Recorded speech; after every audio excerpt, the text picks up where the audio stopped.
स्वागत है अपने एक और वीडियो में। और वीडियो की इस पार्ट में हम लोग बात करने वाले रासायनिक अभिक्रिया और रासायनिक समीकरणों के बारे में। तो बने रहिएगा वीडियो का लास्ट तक। से सबसे पहले मैं रासायनिक अभिक्रिया का संतुलन ना बताते हुए आपको सबसे पहले मैं स्टार्टिंग से बताना चाहता हूँ कि ये रासायनिक अभिक्रिया क्या है, रासायनिक समीकरण क्या है, रासायनिक समीकरणों का संतुलन क्यों किया जाना चाहिए। तो सबसे पहले इसके डिफिनेशन से हम लोग जानते हैं कि जब दो या दो से अधिक पदार्थ आपस में मिल करके एक नया पदार्थ का निर्माण करते हैं तो उसी को ही हम लोग क्या कहते हैं, रासायनिक अभिक्रिया कहते हैं। रासायनिक अभिक्रिया और रासायनिक परिवर्तन एक जैसे समझ में आ रहा है ना। हाँ, रासायनिक अभिक्रिया उसे ही कहते हैं जब दो या दो से अधिक पदार्थ आपस में मिल जाते हैं और एक नया पदार्थ का निर्माण करते हैं, उसे ही हम लोग क्या कहते हैं, रासायनिक अभिक्रिया कहते हैं। जैसे कि मैं कोयला और हवा की उपस्थिति में, कोयला लाए और हवा की उपस्थिति में जब हम लोग उसमें आग लगा देते हैं तो हमें क्या मिलता है, एक अलग चीज़ मिलता है, हमको मिलता है धुआं और राख। मिलता है कि नहीं मिलता है। तो ये हो गया मेरा कोयला और ये हो गया हवा, जो अलग अलग दो पदार्थ हैं। जब हम लोग इसको आग दे दिए, आग लगा दिए तो बना क्या मेरा, वो मेरा राख बना और धुआं बना।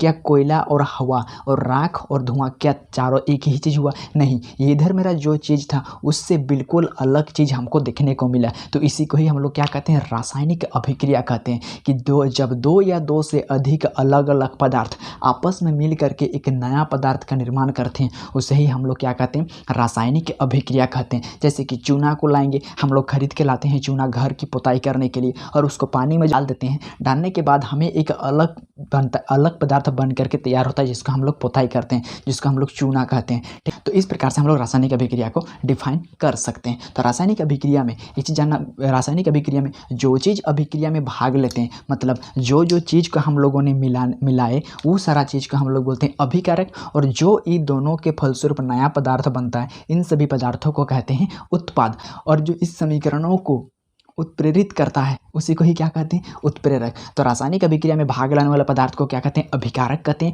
रासायनिक अभिक्रिया के फलस्वरूप जो पदार्थ बनते हैं उसे क्या कहते हैं, उत्पाद कहते हैं। और इस रासायनिक अभिक्रिया को कराने वाले पदार्थ को क्या कहते हैं, उत्प्रेरक कहते हैं। अगर हम लोग कोयला लाए और हवा की उपस्थिति में हम लोग कोयला को लाए, लेकिन मेरे पास माचिस नहीं रहेगा, हम आग नहीं लगाएंगे, तो क्या मेरा यह अभिक्रिया संपन्न होगा? बिल्कुल भी नहीं होगा। तो आपको रासायनिक अभिक्रिया समझ में आएगा, जब दो या दो से अधिक पदार्थ आपस में मिलकर के नए पदार्थ का निर्माण करते हैं तो उसे ही क्या कहते हैं, रासायनिक अभिक्रिया कहते हैं। जी समझ में आ गया। अब रासायनिक समीकरण को समझते चलिए। तो रासायनिक अभिक्रिया समीकरण जो है रासायनिक अभिक्रिया ही है। जब हम लोग इसी जो हम लोग अभिकारक या फिर उत्पाद है, इसको इस तरह से भाषा के रूप में न लिख करके उसको संकेत या सूत्र के माध्यम से लिखेंगे तो हम लोग इस रासायनिक अभिक्रिया को ही रासायनिक समीकरण बोल के, जब रासायनिक अभिक्रियाओं को सूत्र या संकेतों के रूप में लिखा जाता है तो हम लोग रासायनिक अभिक्रिया को ही क्या कहते हैं, रासायनिक समीकरण कहते हैं। ठीक है, जैसे कि मैंने यहाँ पर कोयला लिखा, मैंने क्या लिखा था, कोयला प्लस हवा, यानी कोयला और हवा को आग की उपस्थिति में आग दिया जाता है तो वो बनता है मेरा धुआं और राख। केमिस्ट्री में इस प्रकार से हम लोग का भाषा नहीं चलेगा।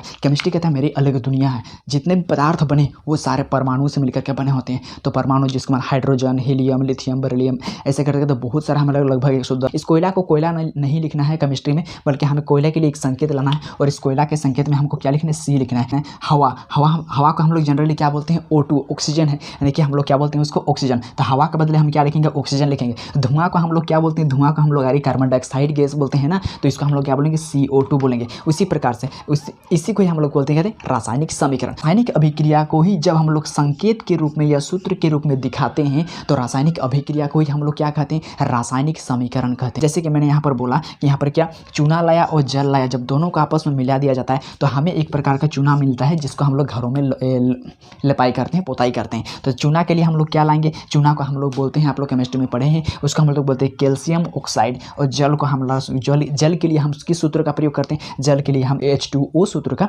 प्रयोग करते हैं। और इस प्रकार से जो चूना बनता है उसको हम लोग क्या बोलते हैं, CaOH का होल 2 बोलते हैं। इसे हम लोग बिना बुझा हुआ चूना और इसे हम लोग बुझा हुआ चूना भी कहते हैं। ये चीज़ आपको समझ में आ गया। जब रासायनिक अभिक्रिया को ही संकेत के रूप में या सूत्र के रूप में दिखाया जाता है तो रासायनिक अभिक्रिया को ही क्या कहते हैं, रासायनिक समीकरण कहा जाता है। अब आता है कि जो रासायनिक समीकरण है इसका संतुलन करने का क्या मतलब होता है।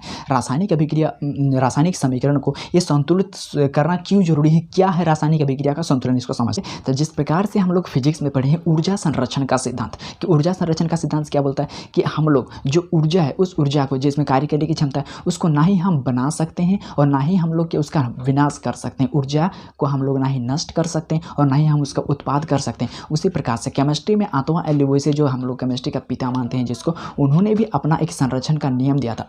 उसका जो संरक्षण का नियम है इसको द्रव्यमान संरक्षण का नियम कहा जाता है और वो हमारा अप्लाई होता है रासायनिक समीकरण में। और वो कहता है कि रासायनिक समीकरण में भाग लेने वाले पदार्थ और रासायनिक अभिक्रिया में बनने में जो हम लोग उत्पाद यहाँ पर बनता है, ये दोनों में ही परमाणु की जो द्रव्यमान संख्या बराबर होनी चाहिए। कहने का एक ही मतलब होता है कि इधर में जितना परमाणु है बराबर के उस पार भी मेरा तीर चिन्ह के उस पार भी मेरा, यानी कि उत्पाद में भी परमाणु की संख्या बराबर होनी चाहिए। तभी मेरा क्या हो जाएगा, ये परमाणु की संख्या परमाणुओं के द्रव्यमान की संख्या बराबर होगी। यही है द्रव्यमान संरक्षण का नियम।